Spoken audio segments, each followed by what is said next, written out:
Today's episode is proudly sponsored by Radical Polymers. Nation, running a water treatment business is hard. Dealing with your suppliers shouldn't be. And when I deal with the fine folks over at Radical Polymers, I have always felt like I have had a partner. They test things in the environment that we are going to use their products. They also make sure that if I have any questions, that I get the answer that I am looking for. Mike and the fine folks over at Radical Polymers answer the phones. Folks, when was the last time you actually talked with somebody when you had a technical support question? Well, they make your issues their issues and they get right down to the problem. They offer best-in-class technologies with the first-class support that I just mentioned. Go to scalinguph2o.com/radical to find out more. Welcome to Scaling Up H2O, the podcast where we scale up on knowledge so we don't scale up our systems. My name's Trace Blackmore, the host of the Scaling Up H2O podcast. And folks, I'm just so happy to be with you today. Thank you so much for listening to this podcast. Thank you for all the people that give me feedback on a regular basis about this show. By the way, if you have something to tell me about the podcast, whether it's a question you want me to answer, a guest you want to interview, or just something you want me to do, by all means, do not keep that to yourself. You can go to scalinguph2o.com, find your way to our show ideas page, and you can tell me anything you want in that section. Now, do you have a question for me? A great way to ask a question is when you go on our homepage, a button will pop up over on the right-hand side that says leave voicemail. You click on that. You can use whatever device you are using to use that microphone to record your own voice, and I can use that voice to ask that question as we get it answered. So many people have done that. I love it when you do that, so please keep that up.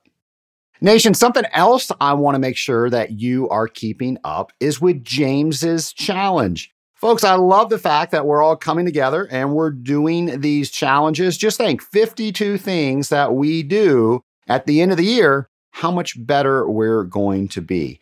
What a better vantage point we're going to have as an industrial water treater as we're getting there. And the thing I love most about it is that we are sharing these items on social media so we can, I don't want to say challenge each other, but that's the whole point of it. It's James's challenge. We can see how other people are doing it, and maybe we want to refine what we did. So here is another James's challenge.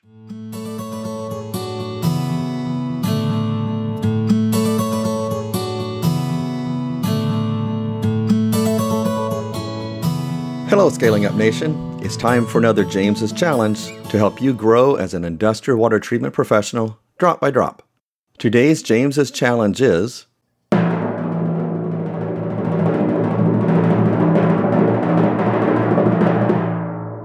draw a process flow diagram for your customers, complete with feed points, water meters, blowdown, pre-treatment, boilers, cooling towers, chillers, etc. A hand-drawn diagram can be just fine if needed. It's amazing what you may find out once all the bits and pieces are seen together and in their real order. You may find your feed and chemical products in the wrong area. You may find a makeup source you knew nothing about or water loss that's been plaguing the system for years. Be sure to share your experience on LinkedIn by tagging it with hashtag JC21 and hashtag ScalingUpH2O. This is James McDonald, and I look forward to seeing what you share. Are you keeping up with James's challenge? Well, you can always go back and do the challenges if you are not. Now, last week I talked about the Seinfeld chain. That was where Jerry Seinfeld said he wants to write jokes each and every day, so he had plenty of material to create the career that obviously he had. But it all started with him writing that first joke. A lot of us think of a goal is that we want to achieve what Jerry Seinfeld achieved, and we look at him now. But what we should be doing is looking at what he did on that very first day and how he kept that up. And what he did is each and every day he wrote jokes, he put an X on a calendar, and his goal was not to break the chain. So I want to ask you, how are you doing on the James's Challenge, not breaking the chain? You can always go back and catch up, but once you do, each and every week, I think it's a great discipline to keep yourself in. And let's face it, we're going to have 52 things that we are going to be better about. Well, Nation, on one of my earlier episodes, it was episode 47. Now, my friend, I didn't know him at the time. I read some of his posts on LinkedIn. Jim Loria, the water guy, he writes about water. I think he has water in his veins. He's actually replaced his blood with water. He loves water so much. Just a really, really neat guy. And he's just all things water. And also a great guy to talk to, a great podcast guest. Well, he has teamed up with another gentleman, Adam Tank, and Jim and Adam have come on the show again, and they're going to be talking about what is going on with them. So, folks, I hope you enjoy my interviews with Jim Loria and Adam Tank. Scaling Up Nation, I don't just have one lab partner today. I have two. Returning guest Jim Loria and Adam Tank. How are you guys? Hey, great, Trace. Good to be back. Doing great, Trace. Well, thank you both for coming on the show. Jim, when was the last time we had you on? I think October 2018. We had a lot of good conversations about Leonardo da Vinci, mind mapping, all kinds of good discussions. Oh, it was a great episode, and glad to have you back. And Adam, welcome to the show. I guess what Jim told you about being on last time didn't scare you off. Not yet. We'll see how this one goes. We will see how it goes. Well, guys, I'm really excited about this interview. Before we get started, do each of you mind sharing a little about yourself with the Scaling Up Nation? Yeah, sure. So I'm VP of Sales and Marketing for Maisie Injector. We're a company that designs and manufactures mixing and contacting equipment for a wide range of water and wastewater treatment applications.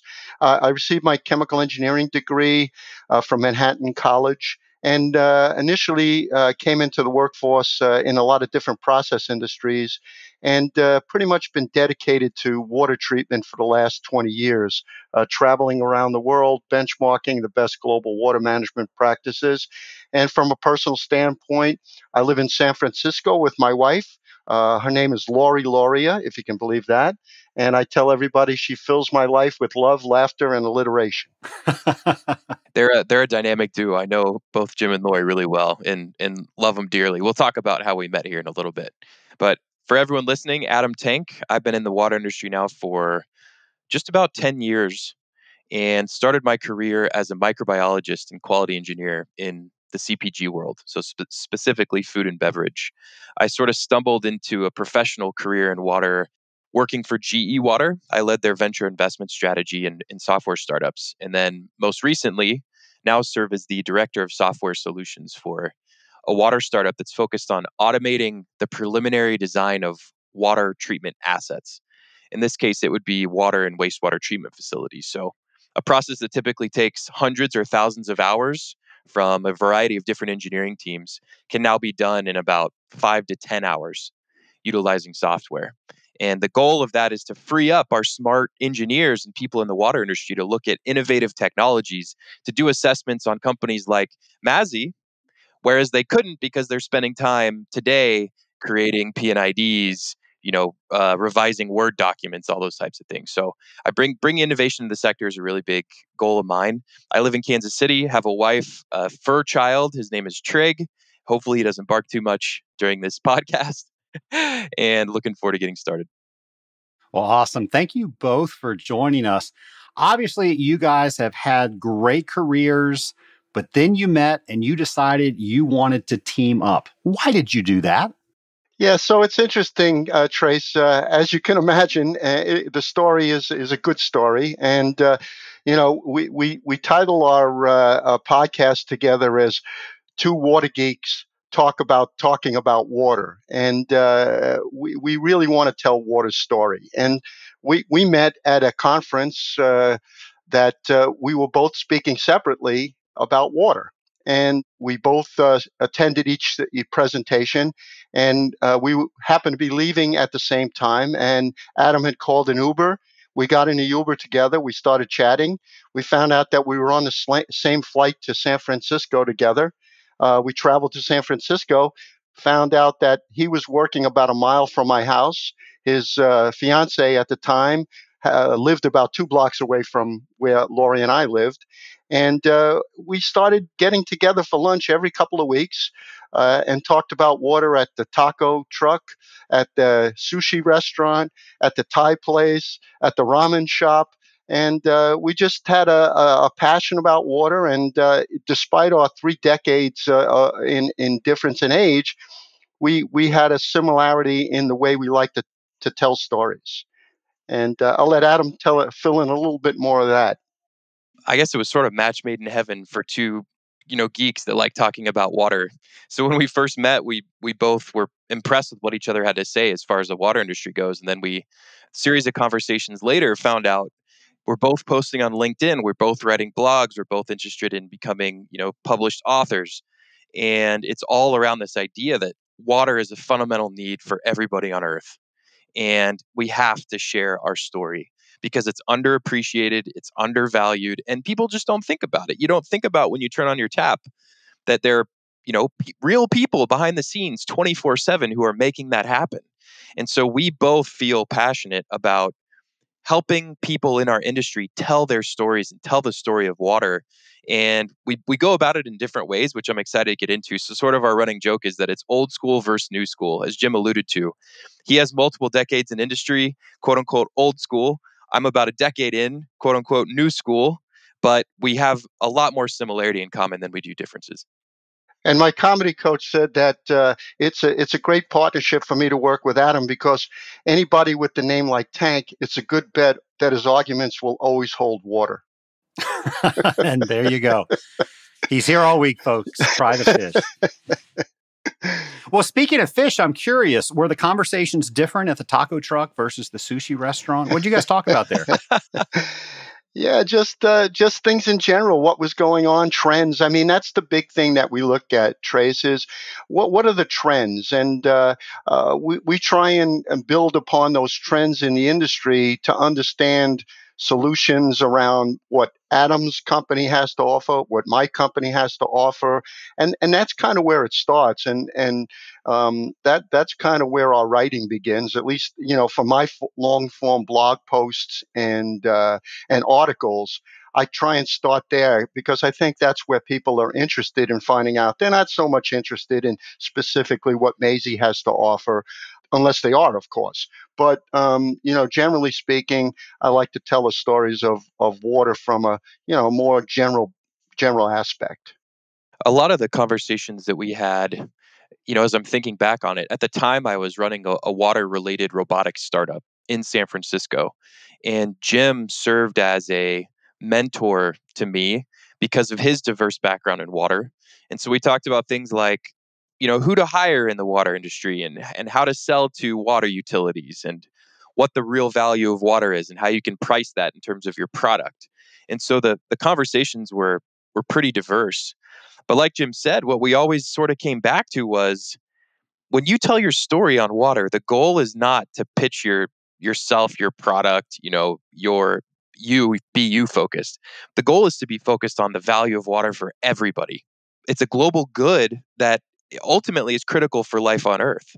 And so if you can always tie the strings to that overarching mission of just how important water is, people will listen. I know you guys both advocate for water and the water industry. Can you share with the Scaling Up Nation a few things that you're currently doing to do that? Sure, Trey. So one of the things that I found was I like to write articles and long form blog posts.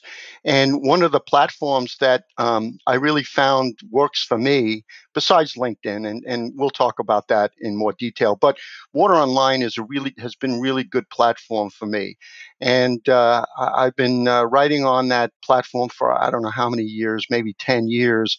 And it's really gotten the word out about me, about my products, but specifically, as I talked about before, the trends in the industry. I like to focus on where things are headed and some of the problems and some of the solutions. The other thing I would say is, as both Adam and I do on a regular basis, is speak at conferences and get the word out that way. I'm really pleased to hear, Adam, consider me a mentor. One of the good things about being a mentor for somebody is I've probably learned more from Adam than he's learned from me. So it's a two-way street when you do work with younger water professionals. And then the other thing that I've been doing lately is serving on trade association board of directors.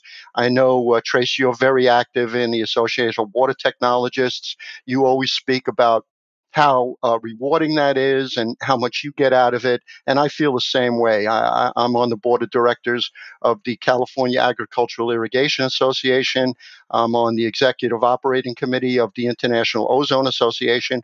And so these are the things that outside of what I do every day for Maisie to make sure we're selling the products and services we need is to, get back to the industry. So Jim and I find a sort of a neutral battleground in terms of likes, comments, views, shares on LinkedIn. And I think we'll go a little more in depth on how we utilize that platform and how we want other water professionals to utilize that platform as well. But one of the things I like to do is come up with creative content that's been proven to be shareable, viral on other platforms, bring it to LinkedIn, and then either create a water story around it or just share a fact about water or share a fact about business that people can engage with. And by nature of doing that, people will naturally gravitate towards your profile. They'll see what you're up to. And if they like your product or service, they'll contact you. So it's not meant to be a lead generation tool. It's just meant to be a general awareness of getting people, engaged with fun content on LinkedIn. I'm also quite active on Twitter and have a following there. And there are a number of other Twitter water friends that we often like, share, retweet, comment on each other's content.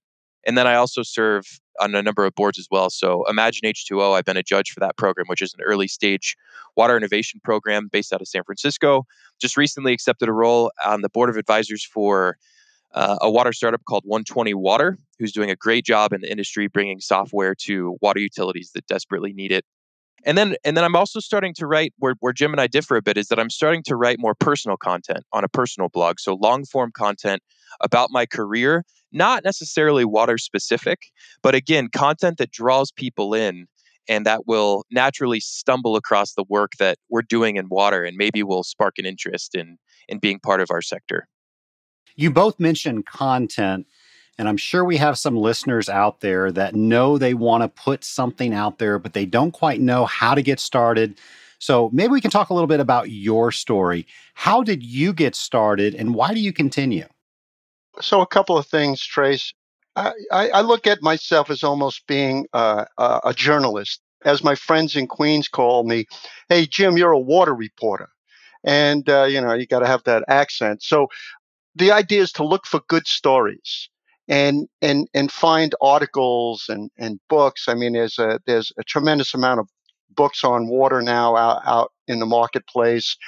Look at webinars, and so you're collecting. You're almost a collector of information, and then kind of resorting that and looking at it from different angles that tied to some of the solutions that your company brings, ties to some of the things that you're interested in. And, one of the things that Adam mentioned and what I've learned from him is it doesn't always have to be about water. You want those weaker connections where people aren't just focused on water, but you can kind of bring them in with some non-water related stories, and then they get to see some of the other things that you're writing about. And I've started doing that. I followed Adam's lead, and I posted a few items on LinkedIn that got some traction with people that I didn't have a relationship with around water, but now they've started asking me questions about water. I think, Trace, when people hear the word content, it's a scary word if you're not in industry or used to producing what we call content. But don't let it scare you, because content can be as simple as a photo. You could, if you have a smartphone, which almost everyone does, you can record yourself. You can type a sentence about something you've learned. A lot of people do this in their personal lives on a regular basis. They're using Facebook is a great example. They might post a picture of their grandkids or, a short little sentence or two about what they're up to that day. That's content. Don't let it scare you away from being active. When I first got my start, it was on LinkedIn and I was working for GE Water and I was part of a conference where a speaker really wowed me with what he had to say. And I ended up speaking with him after the conference and I wanted to write about that experience because I thought other people would find it compelling. So I just wrote about the experience. It wasn't about water, but I was working for GE at the time. I alluded to the fact that I was working for GE and I said, I loved what this guy had to say. Here's what he said. I'm putting it out in the world. What do other people think about this? And I think, to date, it had 14,000 views or something as my first piece of content on LinkedIn. And I was shocked. And what I found is that it's sort of a self-fulfilling prophecy. When you put content out there, you are looking for engagement. And when someone engages, if they like, share, retweet, comment, send you a personal note, whatever it might be, that you want more of that. And so it encourages you to post more and more often. And it's a great, I guess we'll call it self-sustaining feedback loop, where as you post content, you get feedback, you want more feedback, so you post more content. Well, you are both out there posting content, but you have different approaches in the way that you do that. Can you speak on that? Sure. So, as we talked about, I have usually writing articles and blog posts, kind of long form. But also, I found I took this a bit from Adam, who was doing shorter content, shorter posts. So just last year, what I did was every day for 500 days, over 500 days in a row, I found a water quote that I posted. And I quoted from songs, I quoted humor, I quoted from Leonardo da Vinci, anybody, Plato, anybody I can find. And it got a real good following. And then those people started following some of the longer form articles and blog posts that I posted on LinkedIn. So it was a quite a good experience. I've now got all those quotes on my website, jimloria.com. So you can go there and see. I don't think I posted them all, but I've got like 250, 300 of the quotes that I had over the last year and a half. So Jim and I differ on LinkedIn specifically around this idea that I'm finding content that has been utilized on other platforms. I really love Reddit as an example, and repurpose that content for LinkedIn. So what I see Jim doing more often is posting water related content, but it's very unique and very creative. So it's not just, hey, here's what Mazzy does. Our injector nozzles are great and everyone should use them. It's a water quote a day for 500 days. And people naturally want to follow Jim because they look forward to receiving the quotes, or they look forward to his humor, or they look forward to some very detailed long form content. I'm usually finding things like photos, videos, GIFs that more often than not have nothing to do with water, but that create an ecosystem for people wanting to engage. And then they naturally sort of find out, oh, this guy's in water. If I have water related questions, I know to go to Adam and talk about it. The other thing I've been doing is I have a personal website set up. So like Jim, I've got a website, adamtank.com, and it's a collection of stories that I've learned or tips and tricks that I've learned about career and business as a whole. I mean, an example would be I lived in Rio de Janeiro, Brazil earlier in my career, and learning Portuguese was a challenge. So I share some embarrassing stories about that. And you would be shocked at the number of people who have come across a post like that and have said, "Hey, I loved your post. I loved what you had to say, but I'm really interested in water. Like, what do you think about, desalination, the future of desal around the world? Or I read your water predictions article on LinkedIn. Like, what do you think about, X, Y, or Z?"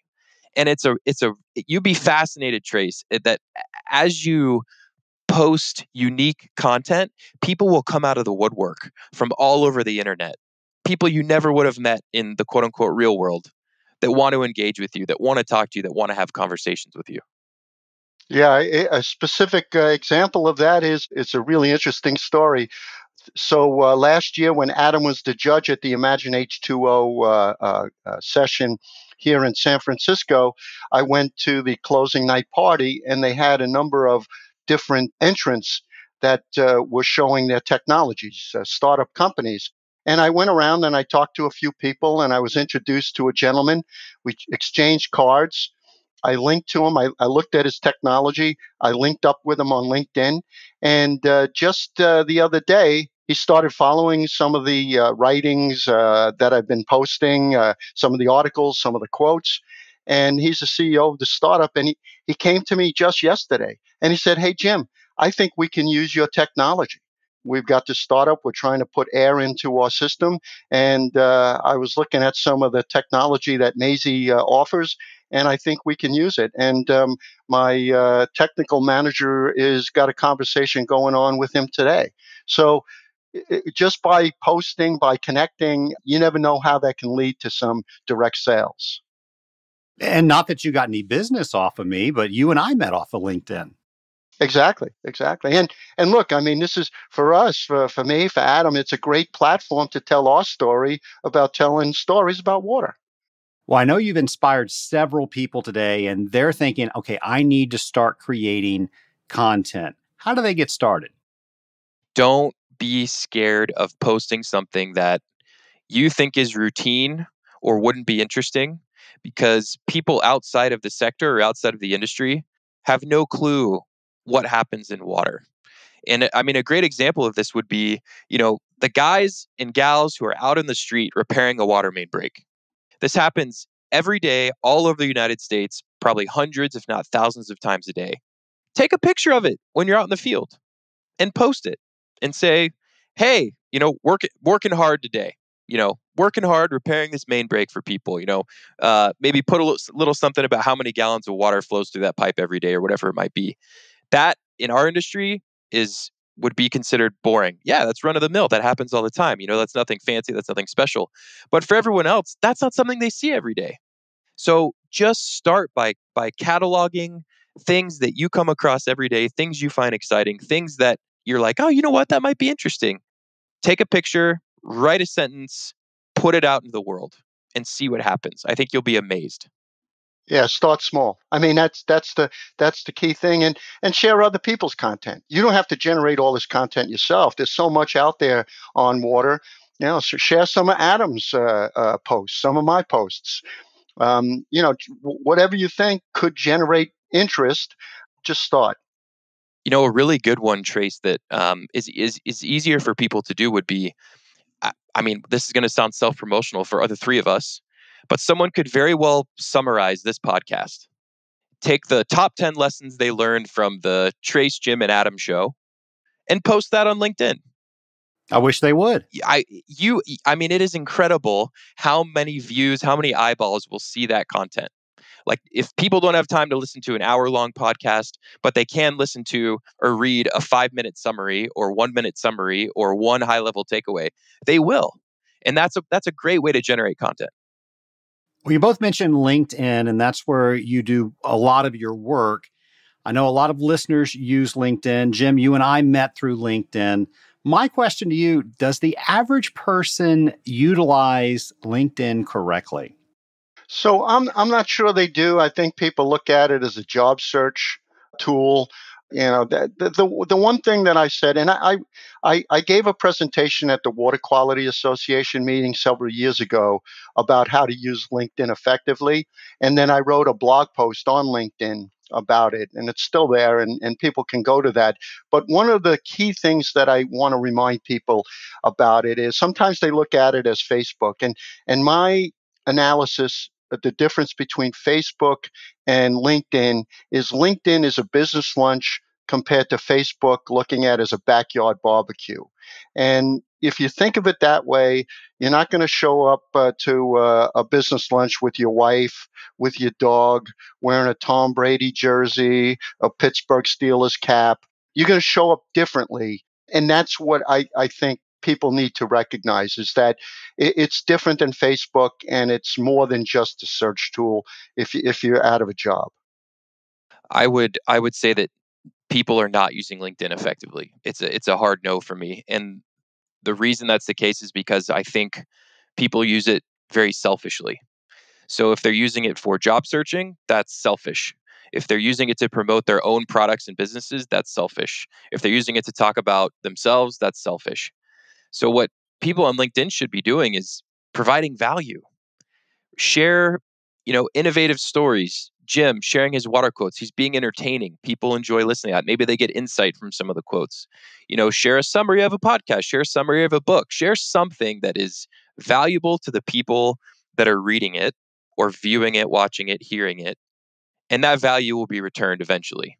But your first thought should not be how can I gain from this? It should be how can others gain from what I'm putting out? Yeah, I'd say some of the do's that I say about LinkedIn, Trace, is do connect with people.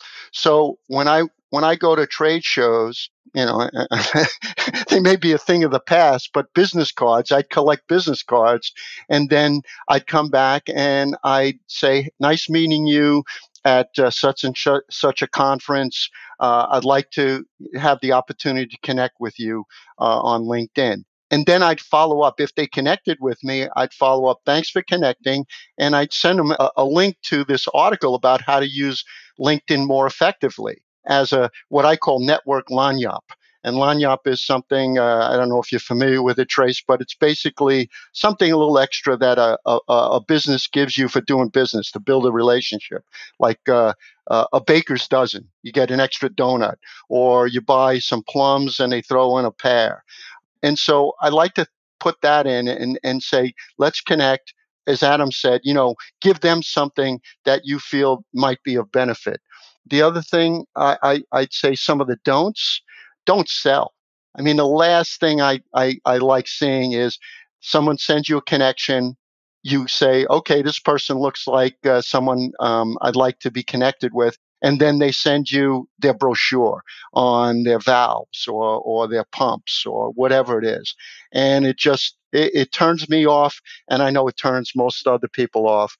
And then the other thing I'd say is a hard don't is if you're out of a job, don't put on your headline, looking for my next opportunity, need a job. I think that's just the wrong way to go about it. Provide, as Adam said, provide value, and then people will want to connect and will want to find out more about you and how they can work with you.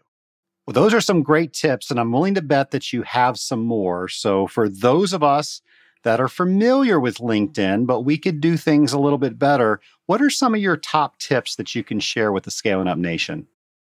So, I mean, Jim talked a lot about the great do's and don'ts. The one that I always like to reiterate, like he said, don't sell. Don't sell. Provide value, and people will come back to you because you're providing value. And then maybe you'll have an opportunity to sell after that. I'd say the other things that, as Adam does, curate other people's information. One of the things that I would say is it's a great forum to find out what's going on in your industry. A lot of water influencers are posting. And one of the things I did when this whole COVID-19 pandemic started was, I had to relook at how we were going to do business at Maisie. And so I started looking at what I call, quote, hydroluminaries were saying, some of the research companies, Bluefield Research, Reese Tisdale and his team. What was Global Water Intelligence saying? Christopher Gasson, Paul O'Callahan, and Blue Tech Research. What were they saying? So I use it as a kind of a crowdsourcing information way of finding out what's going on in my industry, so I can kind of navigate where I want to take Maisie in terms of business development and how to handle these issues. Jim does a great job of consistent posting, the quotes, the long form blogs, the content. Like I said, repurposing content from other platforms. I would look at what's blowing up on Facebook. If you think it's funny or you think it's fun or you think it might be relevant to people that follow you on LinkedIn, take a look at it, download it, find a way to reshare it, find a way to make it water related.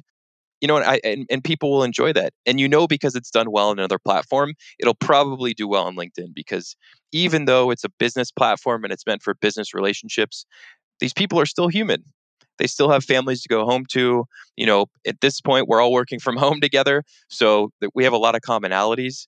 A lot of times that content works across multiple platforms. So again, don't make it too cumbersome on yourself. Don't make it a burden and feel like you have to write the most perfect post or find the perfect content that you want to put out there.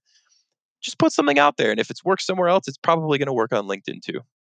I think that's great advice. Jim, you touched on this earlier, but I know there's a lot of people out there that will connect with people and they'll just simply find them in a search, hit the connect button, and they don't use any of the other features. How should they be connecting with people on LinkedIn?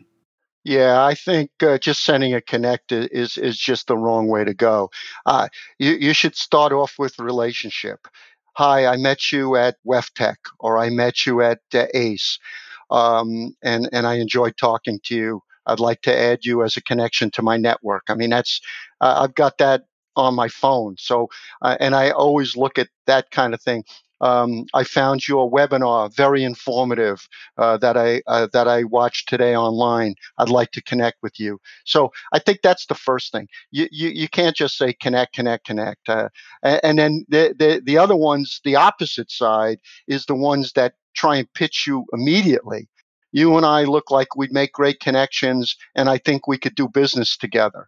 That's the wrong way to go. And then, as I said, a follow-up email after they've connected to thank them for connecting with you, and not try and sell. Not say, hey, thanks for connecting. Here's my valve brochure. So I think those are the things that you really want to look at. And some of the things I do is you look at who they're connected with. When someone sends you an invitation, you see who else they're connected with. If they're connected to Adam, I immediately say yes. And, no, but that's some of the things that you go through as trying to find out if this person would be a connection for you. So you're going to get connection requests, and you're going to go out there and you're going to make connection requests, and put some effort into it. That's what I'd say. Yeah, do your research. Do your research. No one likes the cold connection. Oh, please join my professional network or whatever the standard LinkedIn message says. There's a reason you want to connect with that person, even if it's a selfish reason. That should not come out right away, and quite frankly, shouldn't come out in the first 5 interactions you have with them.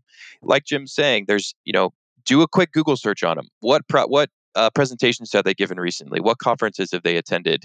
Maybe they have an active Twitter account. You might find a really interesting or insightful tweet that they've sent that you can mention in that LinkedIn invite request.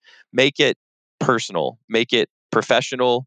Make it make sure that they know that you've done your research so that they get excited about connecting to you.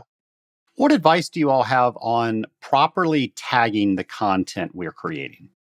Well, I'll give that over to Adam because he's an expert at that, and I learned a lot from Adam as far as that. So Adam, go ahead, because So if I'm following what he says.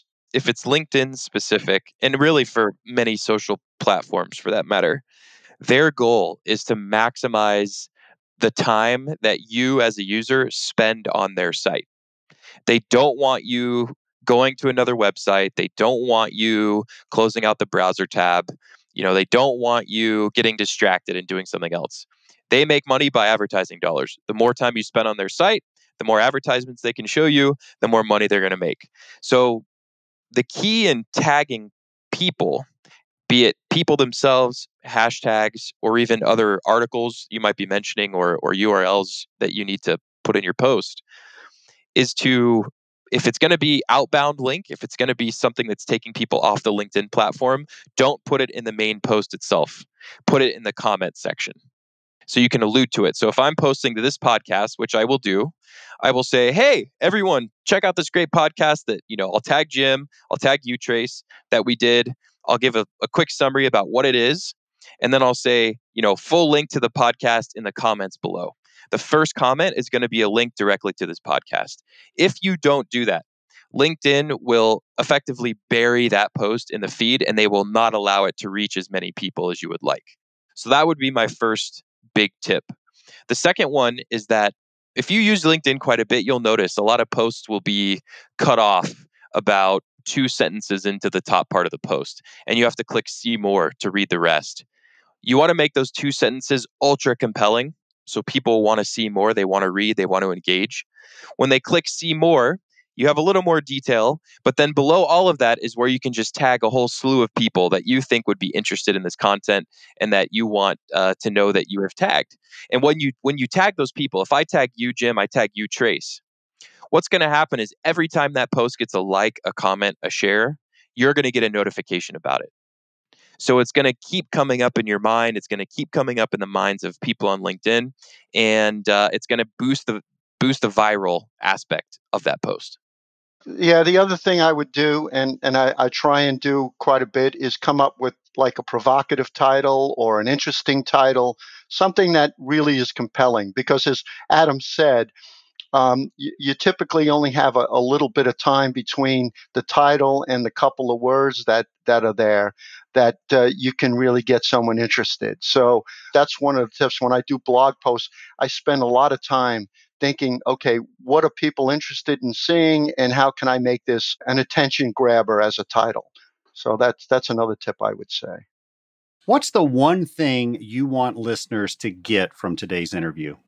I would say tell stories, tell good stories, and from the listeners, I mean, we're talking water.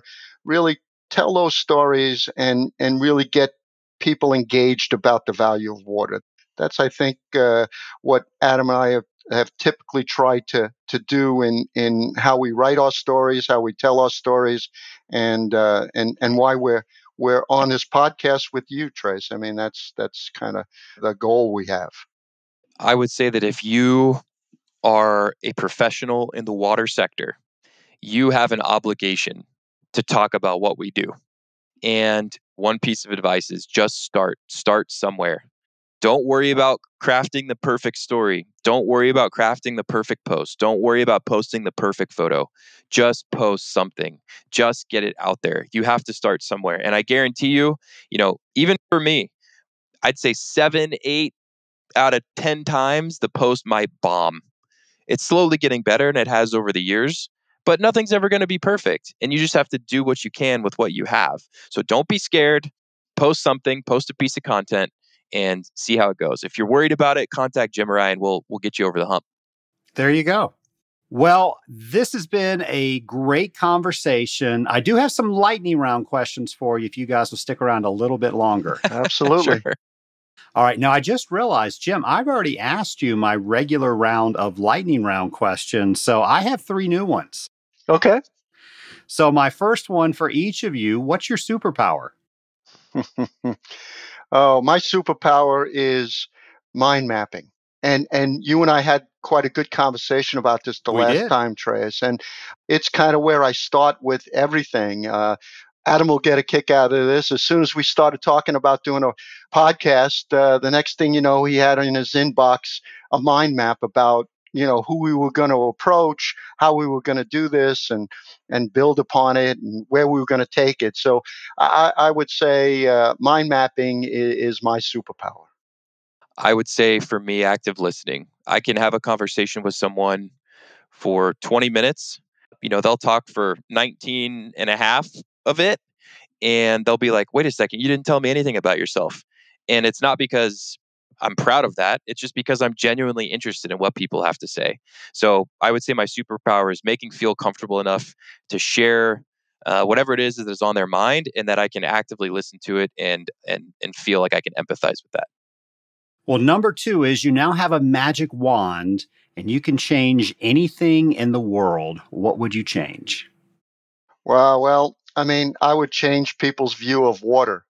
People think it should be free, and obviously, it's something that is out there, but it costs money to extract it from the ground or from a lake. It costs money to treat. It costs money to distribute. So I think we have to look at it as a friend of mine says. It's a resource. It's not a free source. It's a we source, and that is something that we have to look. It's a shared common good, but we have to recognize that it costs money to get it to people in the form that we need it in. I would change early childhood education. I would bring a lot more money into it just overall as a whole. I would increase teacher salaries. I would increase the amount of resources available to these kids, and of course, I would throw some water-related curriculum in there too. But I believe that we can change the future by just starting with one generation of children or two generations of children. And so I would just make it so that those kids had educational experiences beyond what they've ever had before. Final question. What would you say your biggest accomplishment has been? Biggest accomplishment. I would say that throughout my career, I've tried to impart this on everybody and on myself. And my motto has been, and it's served me very well, never underestimate your ability to influence other people. And I try and do that in the work I do with water and any other things I try and do. I want people to understand that what you do and what you say has an influence, and don't underestimate that influence. I would say that I've been proud of my lack of fear in embracing change. So I mentioned earlier in my career, I moved to Brazil, didn't speak the language, uh, wasn't scared of selling all my belongings, packing 2 suitcases, and then going and moving there for a new job. I came back to the US. I wasn't scared of going to graduate school. When I graduated from graduate school, I wasn't scared of going into venture capital and GE, which is not something I had traditionally done before. Going and running a robotics startup, not being scared of just taking the plunge and doing that. That's what I would say is my biggest accomplishment, is just not being afraid to embrace change. Well, gentlemen, I want to thank you both for coming on Scaling Up H2O. Great conversation, lots of great tips. So thanks for spending the last 45 minutes with me. Thank you, Trace. Our pleasure, Trace. It's been really enjoyable. Thanks again, Jim and Adam. Nation, just it's always fun to talk about water, right? What a great topic. There couldn't be a better topic out there. We would not have the job that we have had it not been out there. Our planet would definitely be a lot different if we didn't have water out there. So just a great topic. Hey, speaking of Jim and Adam, they're actually starting a podcast. So a little shout out to them. Their podcast is called Water We Talking About. And you can just hear Jim with his accent saying that. So Water We Talking About. You can find that anywhere podcasts are found, anywhere you choose to listen to your podcast. And I wish them the best of luck. I've got to meet so many people, explore so many ideas on this podcast. I really look at having a podcast as a gift. And I look at all the people in the Scaling Up Nation as a gift as well. If you find folks out there did not listen to this podcast, there would be no point to this podcast. And if you all did not allow me to explore different ideas, making sure that we're always expanding our minds, we're becoming better practitioners of what we do on our day-to-day, this show would be nothing. So thank you so much for listening. Thank you for all the content that you helped me with. Thank you for the feedback, all of that stuff. I hope that you all learned something new today, and I hope you have a safe week. I'll talk with you next week on Scaling Up H2O.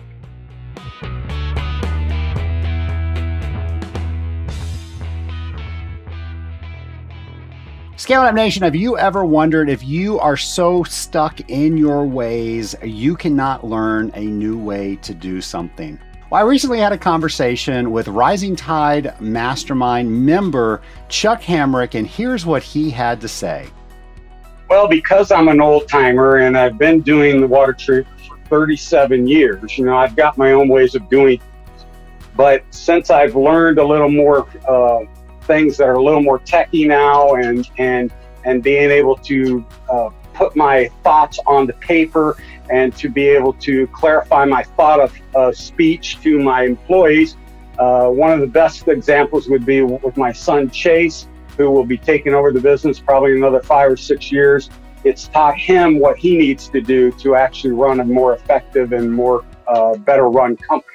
So it's helped tremendous, and it's helped because we are a family-owned business. We got several members of our family in the business. It's actually brought more closeness and understanding how we should work together as a team. Well, Nation, Chuck is an awesome member of the Rising Tide Mastermind. And I have to tell you, when Chuck speaks, there's always something profound that he says. He has helped so many people within the Rising Tide Mastermind. It's great to hear that he's received so much benefit as well. I want you to go to scalinguph2o.com/mastermind so you can read more about what our group is and to see if this is the right group for you. If it is, hit apply and we can schedule a meeting where you can talk with me and we can talk about exactly what this group is and we can figure out what you are looking for. And if those two things are a match, well, you can be the next member in the Rising Tide Mastermind. Again, go to scalinguph2o.com/mastermind.